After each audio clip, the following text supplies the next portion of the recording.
एक चुनाव, दो बड़े दावेदार और जीत हार का फैसला बस कुछ हजार वोटों से।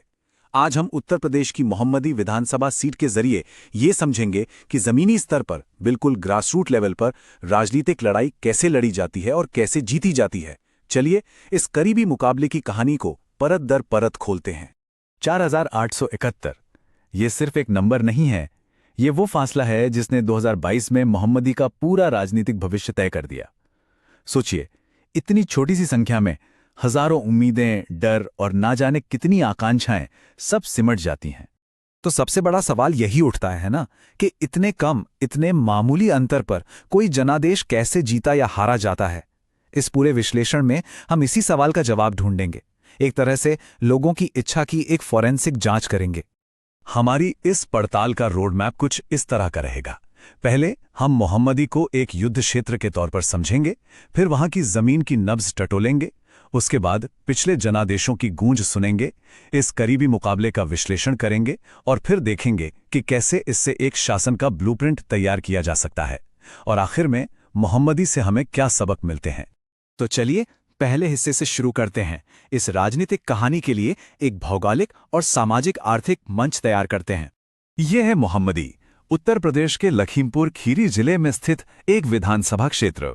ये एक ग्रामीण इलाका है और इसकी अपनी एक अलग राजनीतिक पहचान और अपनी ही एक धड़कन है। ये आंकड़े मोहम्मदी की जमीनी हकीकत को बयां करते हैं। देखिए यहाँ लगभग 3,38,000 मतदाता हैं और इनमें से 68.63% ने 2022 में वोट डाला। ये एक बहुत मजबूत भागीदारी मानी जाती है। अर्थव्यवस्था की रीढ़ कृषि है, गन्ना, चावल, गेहूं, और इसीलिए लोगों के मुद्दे भी सीधे जमीन से जुड़े हुए हैं। सिंचाई के लिए पानी, बिजली, गांव की सड़कें और नौजवानों के लिए रोजगार। चलिए अब थोड़ा और गहराई में उतरते हैं। मोहम्मदी के सामाजिक ताने बाने को समझने की कोशिश करते हैं और ये जानते हैं कि समुदाय और पहचान यहां की राजनीति को कैसे शक्ल देते हैं। देखिए, मोहम्मदी की राजनीति को समझने की चाबी उसके सामाजिक ताने बाने में छिपी है। ये एक कृषि प्रधान समाज है जहां जिले की लगभग 26.4% आबादी दलित है, जो कि बहुत महत्वपूर्ण है। इसके साथ ही अन्य पिछड़ा वर्ग यानी ओबीसी और एक छोटी मुस्लिम आबादी भी राजनीतिक समीकरणों को आकार देती हैं। और एक दिलचस्प बात यह भी है कि 2008 तक ये सीट अनुसूचित जाति के लिए आरक्षित थी, जिससे पता चलता है कि इस क्षेत्र में सामाजिक पहचान की राजनीति की जड़ें कितनी गहरी है। और जब हम इन सामाजिक समूहों का विश्लेषण करते हैं तो एक जिम्मेदारी भी याद आती है। एक स्वस्थ लोकतंत्र में संवाद का उद्देश्य लोगों को जानकारी देना और जोड़ना होता है, न कि भड़काना। यह सुनिश्चित करना कि हर नागरिक की गरिमा, उसकी डिग्निटी बनी रहे, यह सर्वोपरि है। अच्छा, अब थोड़ा पीछे चलते हैं और देखते हैं कि पिछले कुछ दशकों में यहां वोटिंग का पैटर्न कैसे बदला है। ये तस्वीर मोहम्मदी की राजनीतिक कहानी अपने आप में कहती है। यह हमेशा से एक स्विंग सीट रही है, एक ऐसा युद्ध क्षेत्र जहां सत्ता कभी बीजेपी, कभी सपा तो कभी बसपा के हाथों में जाती रही है।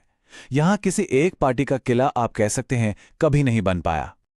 और अब उस सबसे बड़े बदलाव पर नजर डालते हैं जो 2017 से 2022 के बीच हुआ। सच कहूं तो यही इस पूरे चुनाव की कहानी का केंद्र है। जरा गौर से देखिए, बसपा का वोट शेयर जो करीब 27% था, वो सीधे आधा होकर 13% पर आ गया।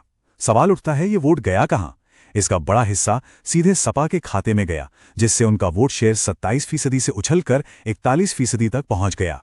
और इस पूरे उतार चढ़ाव के बीच बीजेपी ने अपना 43% का वोट बैंक बिल्कुल मजबूती से बनाए रखा। तो इसका मतलब क्या हुआ? इसका मतलब है कि मोहम्मदी की राजनीति का मैदान पूरी तरह बदल गया। जो लड़ाई पहले 3 कोनों में भटी हुई थी, वो अब एक सीधी आमने सामने की टक्कर बन गई है।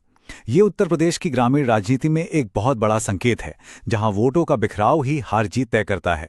अब लड़ाई सिर्फ 2 खेमों के बीच थी। अब हम सबसे ताजा चुनाव यानी 2022 के चुनाव का विश्लेषण करेंगे और उन फैक्टर्स को समझेंगे जिनकी वजह से नतीजा इतना करीबी रहा। 2022 के मैदान में 2 मुख्य दावेदार थे। एक तरफ बीजेपी के लोकेंद्र प्रताप सिंह, जो मौजूदा विधायक थे, और दूसरी तरफ सपा के दाऊद अहमद, जो एक पूर्व विधायक हैं। दोनों का ही रिकॉर्ड साफ था। सिंह के पास सत्ता और एक मजबूत पार्टी संगठन की ताकत थी, तो वहीं अहमद के समर्थन में जबरदस्त उछाल देखा गया था। और ये रहा 2022 का अंतिम नतीजा।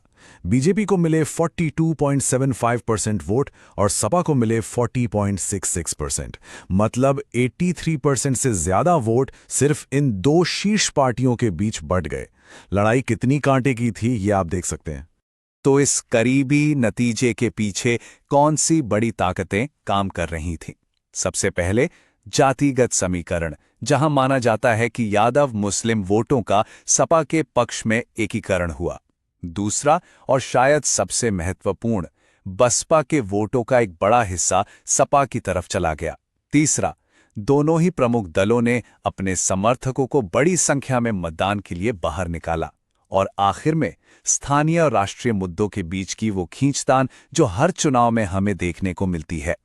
अब हम अतीत का विश्लेषण करने से आगे बढ़ते हैं।